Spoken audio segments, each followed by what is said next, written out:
Muy buenas tardes, licenciada. Espero se encuentren muy bien. Mi nombre es Jennifer Suseli Gómez Lainez y ahorita le daré lectura al Código Civil del artículo 1 al 77. Código Civil, Decreto Ley número 106. Libro primero de las personas y de la familia. Título 1 de las personas. Capítulo 1 de las personas individuales. Artículo 1. Personalidad. La personalidad civil comienza con el nacimiento y termina con la muerte. Sin embargo, el que está por nacer se le considera nacido para todo lo que le favorece, siempre que nazca en condiciones de viabilidad. Artículo 2. Partos dobles. Si dos o más nacen de un mismo parto, se considerarán iguales en los derechos civiles que depende de la edad. Artículo 3. Como herencia, si dos o más personas hubiesen fallecido de modo que no se pueda probar cuál de ellas murió primero, se presume que fallecieron todas al mismo tiempo sin que se pueda alegar transmisión alguna de derechos entre ellas. Artículo 4. La identificación de las personas. La persona individual se identifica con el nombre con que se inscribe su nacimiento en el registro civil, el que se compone del nombre propio y del apellido de sus padres casados o de sus padres no casados que lo hubieran reconocido. Los hijos de madres solteras serán inscritos con los apellidos de ésta. Los hijos de padres desconocidos serán inscritos con el nombre que les dé la persona o institución que los inscriba. En el caso de los menores ya inscritos en el registro civil con un solo apellido, la madre o quien ejerza la patria potestad podrá acudir nuevamente a dicho registro a ampliar la inscripción correspondiente para inscribir los dos apellidos. Artículo 5. El que constante y públicamente use nombre propio o apellido distinto del que consta de su partida de nacimiento o use incompleto su nombre u omita alguno de los apellidos que le corresponden, puede establecer su identificación por medio de declaración jurada hecha en escritura pública por la misma persona si fuere mayor de edad o por sus padres que ejercen la patria potestad. También podrá hacerse por cualquiera que tenga interés en la identificación, conforme al procedimiento establecido por el Código Procesal Civil y Mercantil. La presencia o ausencia de tilde en un nombre no lo hace distinto y por lo tanto no implica la necesidad de establecer identificación, otorgar cambio de nombre o realizar trámite, corrección o modificación alguna. Artículo 6. Cambio de nombre. Las personas no pueden cambiar sus nombres sino con autorización judicial. Las personas a quien perjudique un cambio de nombre puede oponerse a la pretensión del solicitante en la forma que disponga el Código Procesal Civil y Mercantil. Artículo 7. En los casos a que se refieren los artículos anteriores, la alteración se anotará al margen de la partida de nacimiento. La identificación y el cambio de nombre no modifican la condición civil del que la obtiene ni constituye prueba alguna de la afiliación. Artículo 8. Capacidad. La capacidad para el ejercicio de los derechos civiles se adquiere por la mayoría de edad. Son mayores de edad los que han cumplido 18 años. Los menores que han cumplido 14 años son capaces para algunos actos determinados por la ley. Artículo 9. Incapacidad. Los mayores de edad que adolecen de enfermedad mental que los prive de discernimiento deben ser declarados en estado de interdicción. Pueden asimismo ser declarados en estados de interdicción las personas que por abuso de bebidas alcohólicas o de estupefacientes se exponen, ellas mismas o exponen a sus familiares a graves perjuicios económicos. La declaratoria de interdicción produce, desde la fecha en que sea establecida en sentencia firme, incapacidad absoluta de la persona para el ejercicio de sus derechos. Pero los actos anteriores a tal declaratoria pueden ser anulados si se probara que la incapacidad existía notoriamente en la época en que se verificaron. Artículo 10. Las perturbaciones mentales transitorias no determinan la incapacidad de obrar, pero son nulas las declaraciones de voluntad emitidas en tales situaciones. Artículo 11. Después de la muerte de un individuo, los actos realizados por el mismo no podrán impugnarse por incapacidad, sino por la interdicción ha sido pedida antes de su muerte o cuando la prueba de incapacidad resulte del mismo acto que se impugna. Artículo 12. La interdicción puede solicitarla indistintamente el Ministerio Público, los parientes del incapacitado o las personas que tengan contra él alguna acción que deducir, y termina cuando cesa la causal que la motivó y así lo declare la autoridad judicial a instancia de quienes tienen derecho a pedirlas o del mismo declarado incapaz. Artículo 13. Quienes padezcan de ceguera congénita o adquirida en la infancia y los sordomudos tienen incapacidad civil para ejercitar sus derechos, pero son capaces los que pueden expresar su voluntad de manera indubitable. Artículo 14. Los incapaces pueden ejercitar sus derechos y contraer obligaciones por medio de sus representantes legales. Capítulo 2. De las personas jurídicas. Artículo 15. Son personas jurídicas. 1. El Estado, las municipalidades, las iglesias de todos los cultos, la Universidad de San Carlos y las demás instituciones de derecho público creadas o reconocidas por la ley. 2. Las fundaciones y demás entidades de interés público creadas o reconocidas por la ley. 3. Las asociaciones sin finalidad lucrativa que se proponen promover, ejercer y proteger sus intereses sindicales, políticos, económicos, religiosos, sociales, culturales, profesionales o de cualquier otro orden, cuya constitución fuere debidamente aprobada por la autoridad respectiva. Los patronatos y los comités para obras de recreo, utilidad o beneficio social creados o autorizados por la autoridad correspondiente se consideran también como asociaciones. Y 4. Las sociedades, consorcios y cualesquiera otras con fines lucrativos que permitan las leyes. Las asociaciones no lucrativas a que se refiere el inciso 3 podrá establecerse con autorización del Estado en forma accionada sin que por ese solo hecho sean consideradas como empresas mercantiles. Capítulo 16. Las personas jurídicas forman una entidad civil distinta de sus miembros individualmente considerados. Puede ejercitar todos los derechos y contraer las obligaciones que sean necesarios para realizar sus fines y será representada por la persona u órgano que designe la ley, las reglas de su institución, sus estatutos o reglamentos o la escritura social. Artículo 17. Las iglesias son capaces para adquirir y poseer bienes y disponer de ellos, siempre que los destinen exclusivamente a fines religiosos, de asistencia social o a la educación. Su personería se determina por las reglas de su institución. Artículo 18. Personalidad de las asociaciones civiles. Las instituciones, los establecimientos de asistencia social y demás entidades de interés público regulan su capacidad civil por las leyes que las hayan creado o reconocido, y las asociaciones por las reglas de su institución. Cuando no hubieran sido creadas por el Estado, la personalidad jurídica de las asociaciones civiles es efecto del acto de su inscripción en el registro del municipio donde se constituyen. El acto de su inscripción no convalida las disposiciones de sus estatutos que adolezcan de nulidad o que sean anulables. La acción correspondiente podrá ejercitarse por quien tenga interés en el asunto en la Procuraduría General de la Nación. El organismo ejecutivo deberá emitir en un plazo no mayor de 3 meses después de la entrada en vigencia de la presente ley el reglamento que norme y establezca los requisitos de inscripción ante el registro civil. Artículo 19. Las personas jurídicas a que se refiere el inciso 4 del artículo 15 quedan sujetos a lo convenido en su escritura constitutiva o en sus estatutos debidamente aprobados por la autoridad que corresponde. Artículo 20. Las fundaciones se constituirán por escritura pública o por testamento. En el instrumento de fundación debe indicarse el patrimonio afecto y el fin a que se destina y la forma de administración. La autoridad respectiva aprobará el funcionamiento de la fundación si no fuera contraria a la ley y a falta de disposiciones suficientes dictará las reglas necesarias para dar cumplimiento a la voluntad del fundador. El Ministerio Público deberá vigilar por qué los bienes de las fundaciones se empleen conforme a su destino.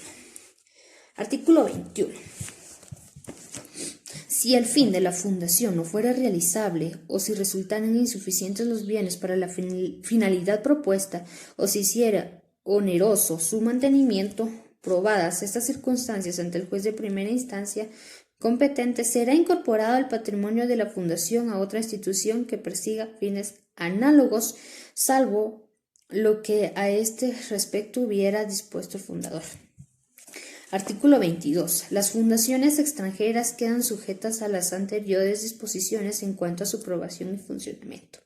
Artículo 23. Quienes integren uniones, asociaciones o comités que se propongan llevar a cabo fines de socorro o de beneficencia u obras públicas, monumentos, exposiciones, festejos y similares, cuando no tengan personalidad jurídica, son responsables solidariamente de los fondos que recauden y de su inversión en la finalidad anunciada.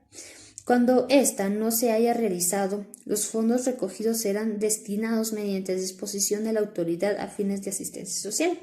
Artículo 24. Las personas jurídicas son civilmente responsables de los actos de sus representantes que en el ejercicio de sus funciones perjudiquen a tercero o cuando violen la ley o no la cumplan, quedando a salvo la acción que proceda contra los autores del daño. Artículo 25. Las asociaciones podrán disolverse por la voluntad de la mayoría de sus miembros y por las causas que determinen sus estatutos.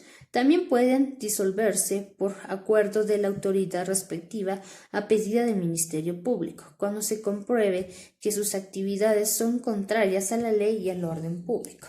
Artículo 26. Disuelta una asociación, los bienes que le pertenezcan tendrán el destino previsto en sus estatutos, y si nada se hubiese dispuesto serán considerados como bienes vacantes y aplicados a los objetos que determine la autoridad que acuerde la disolución. Artículo 27. La extinción de la persona jurídica no la exime de las responsabilidades que hubiera dejado pendientes, y no cesará la representación de las personas que la hayan tenido, sino hasta que estén fallecidos los asuntos relacionados con dicha persona jurídica. Artículo 28. Las compañías o asociaciones legalmente constituidas en el extranjero podrán establecerse en el país o tener en él agencias o sucursales previa autorización del Ejecutivo. Artículo 29. No se dará la autorización a que se refiere el artículo anterior sin que la compañía o asociación compruebe legalmente estar constituida y autorizada con arreglo a las leyes del país de su domicilio, que por su constitución y fines no se opongan a las leyes de la República y que ha nombrado mandatario expensado y arraigado con todas las facultades generales y especiales que la ley exige para responder de los negocios judiciales y extrajudiciales que se relacionen con la compañía o asociación. Si el apoderado no tuviera todas estas facultades, se le considerará investido de ellas por Ministerio de la Ley. Artículo 30. Las compañías o asociaciones extranjeras que tengan negocios en la República están obligadas: 1. A establecer agencias o sucursales que tengan dichos negocios. 2. A tener contabilidad en forma legal y escrita en español en que consten las operaciones o negocios que verificaren en el país. Y 3. A someterse a las leyes y tribunales de la República para la decisión de las cuestiones judiciales a que den lugar los negocios de la agencia o sucursal. Artículo 31. Las compañías o asociaciones extranjeras establecidas en Guatemala y las sucursales y agencias extranjeras que infrinjan las prescripciones contenidas en el artículo anterior podrán ser clausuradas por la autoridad administrativa sin perjuicio de hacer efectivas las responsabilidades en que hubieran incurrido con ocasión de sus actividades. Las fundaciones, instituciones, establecimientos de asistencia social y asociaciones cuyas finalidades sean de interés público estarán sometidas a la vigilancia del Estado. Dichas entidades y las asociaciones por acciones podrán también ser intervenidas por el Ejecutivo cuando el interés o el orden público lo requiera. Capítulo 2. Del domicilio. Artículo 32. El domicilio se constituye voluntariamente por la residencia en un lugar con ánimo de permanecer en él. Artículo 33. Se presume que el ánimo de permanecer por la residencia continua durante un año en el lugar. Cesará la presunción anterior si se comprobare que la residencia es accidental o que se tiene en otra parte. Artículo 34.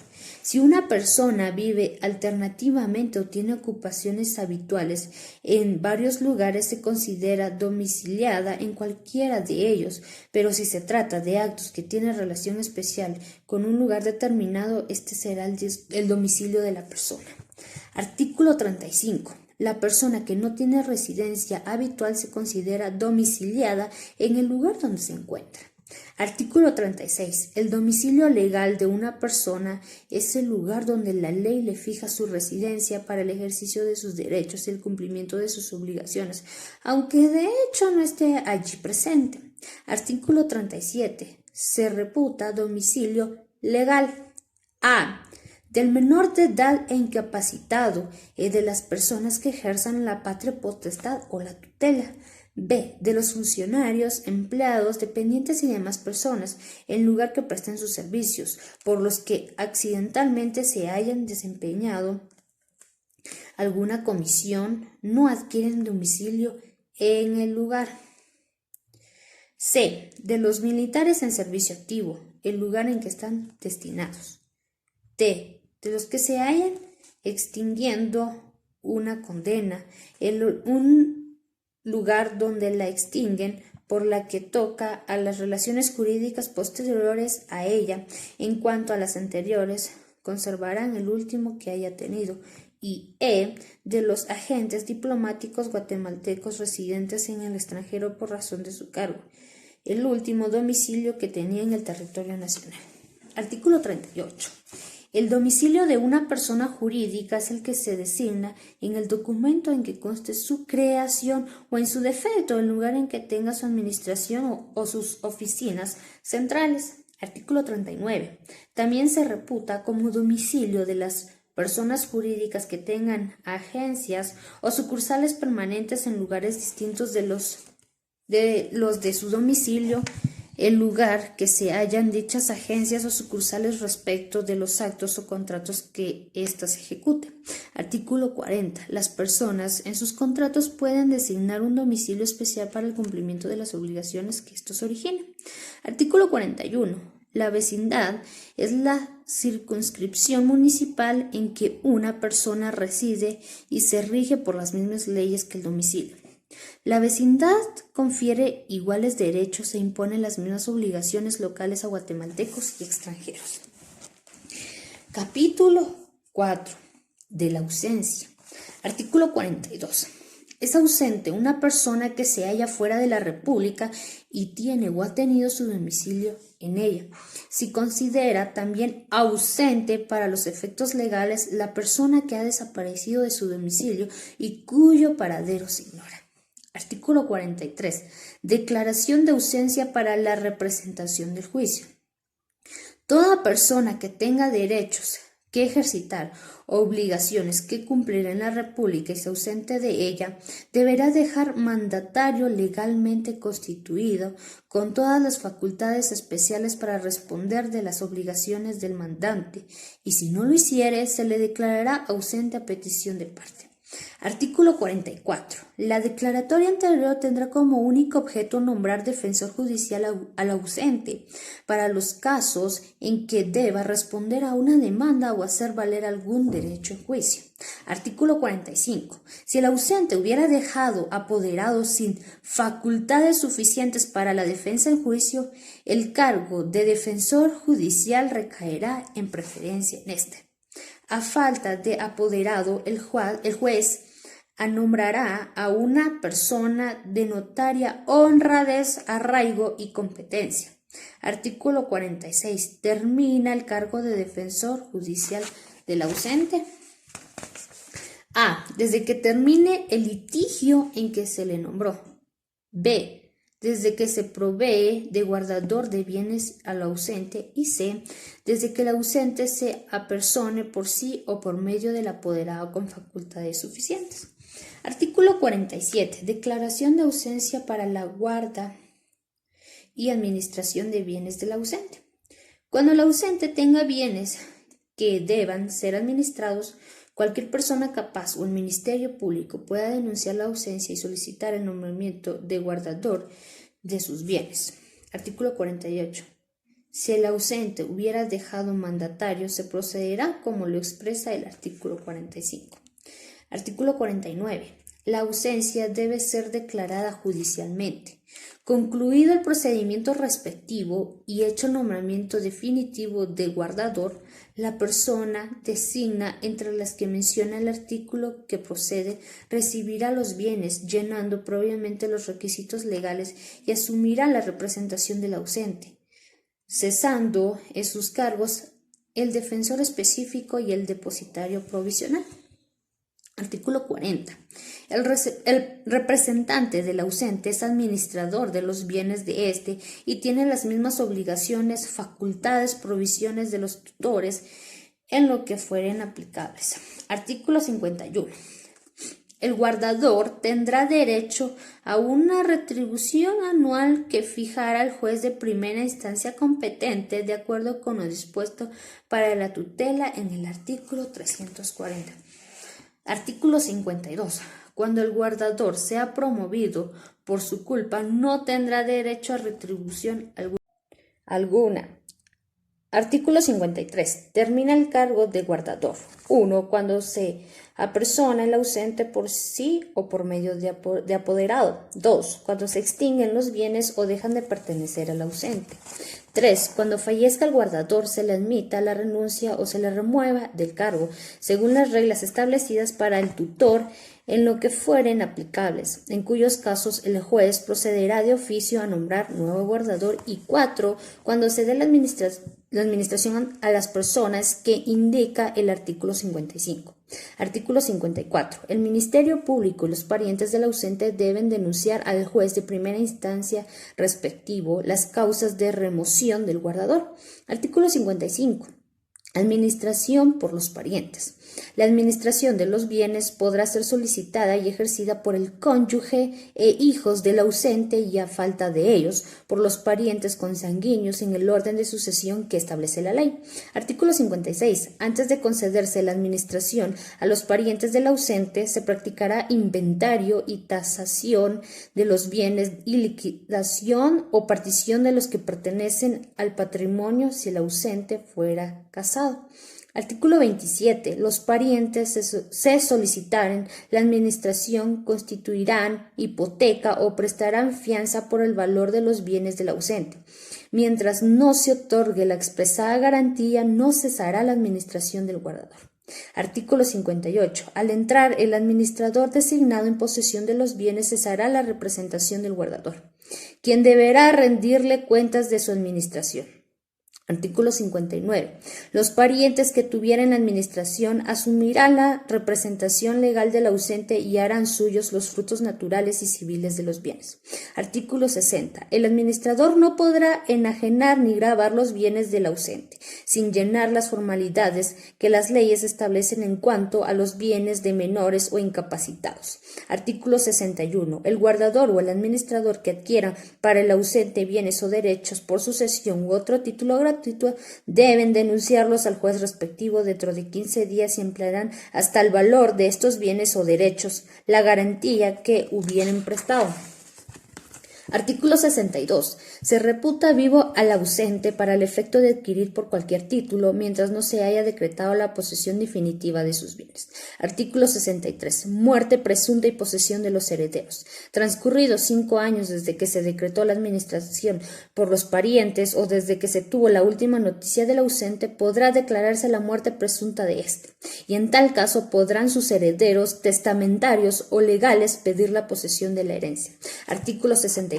Podrá asimismo declararse la muerte presunta: a. de la persona que desapareciere durante una guerra en que haya tomado parte o se hubiera encontrado en la zona de operaciones, cuando haya transcurrido un año determinada la guerra sin que se tenga noticias de ella; b. de la persona que se hubiera encontrado a bordo de un buque náufrago o al verificarse un accidente de aviación, cuando haya transcurrido un año desde su desaparición; y c. de la persona cuyo cadáver no haya sido encontrado y hubiere desaparecido por causa de explosión, incendio, terremoto, derrumbe, inundación u otro siniestro. Artículo 65. Cuando no constare la fecha del siniestro en que se presume fallecida alguna persona, el juez fijará el día y la hora en que se reputen ser los de la muerte, en vista de las circunstancias en que puede haber ocurrido y de las pruebas que presenten los interesados. A falta de datos acerca de la hora del fallecimiento, se fijará como tal la última hora del día presuntivo de la muerte. Artículo 66. La herencia corresponderá a los que resulten herederos del ausente en la fecha señalada como el día de la muerte presunta. Artículo 67. En cualquier tiempo en que se estableciera la fecha exacta del fallecimiento del ausente, en esa fecha se considerará abierta la sucesión para el efecto de declarar quiénes son los herederos. Artículo 68. La resolución que declare la muerte presunta, así como la que otorgue la posesión definitiva de los bienes, será inscrita en los registros del Estado civil y de la propiedad inmueble que corresponda. Artículo 69. En cualquier estado en que aparezca revocado el testamento que motivó la posesión definitiva o que se presente otro testamento posterior del ausente, se conferirá la herencia a los que resulten herederos según los documentos últimamente aparecidos. Artículo 70. Decretada la posesión definitiva, los propietarios de bienes usufructuados, los legatarios y en general todos aquellos que tengan derechos subordinados a la condición de muerte del ausente podrán hacerlos valer. Artículo 71. Cesará la posesión definitiva cuando haya noticia comprobada de que vive el ausente. Desde entonces el heredero quedará con el carácter de guardador y sujeto a todas las obligaciones de éste. Artículo 72. Los que por cualquier título tengan la administración o custodia de los bienes del ausente o hayan obtenido la posesión definitiva de ellos no podrán retenerlos por causa alguna ni rehusar su entrega inmediata al ausente que regrese o a la persona que legalmente los represente. El ausente, mientras viva, conserva la posesión civil de estos bienes bajo el amparo de la ley. Artículo 73. Los poseedores de los bienes deben proveer de alimentos y los que tengan derecho a recibirlos en los términos que la ley establece. Artículo 74. Los efectos jurídicos de la aclaración de ausencia y de muerte presunta respecto a los bienes se determinan por la ley del lugar en que se hallen situados. Las demás relaciones jurídicas seguirán sujetas a la ley que anteriormente las regía. Artículo 75. Si el ausente o presunto muerte aparece o se prueba su existencia aún después de la posesión definitiva, recobrará sus bienes en el estado en que estos se encuentran, el precio de los vendidos y los que provengan del empleo que se haya hecho de ese precio. Artículo 76. Los herederos o legatarios que hayan obtenido la posesión definitiva de los bienes no podrán adquirirlos por prescripción. Artículo 77. Matrimonio del cónyuge. Si el cónyuge de la persona declarada muerta contrae nuevo matrimonio, este será válido aunque el ausente viva, a no ser de que los cónyuges o uno de ellos conociera la circunstancia de estar vivo el ausente. En este caso, la acción de nulidad corresponde al ausente o al cónyuge que haya ignorado, al casarse, que aquel vivía. Esta reacción prescribe a los 6 meses contados, para el ausente desde la fecha en que tuvo conocimiento del nuevo matrimonio y para el cónyuge desde que supo la supervivencia del ausente.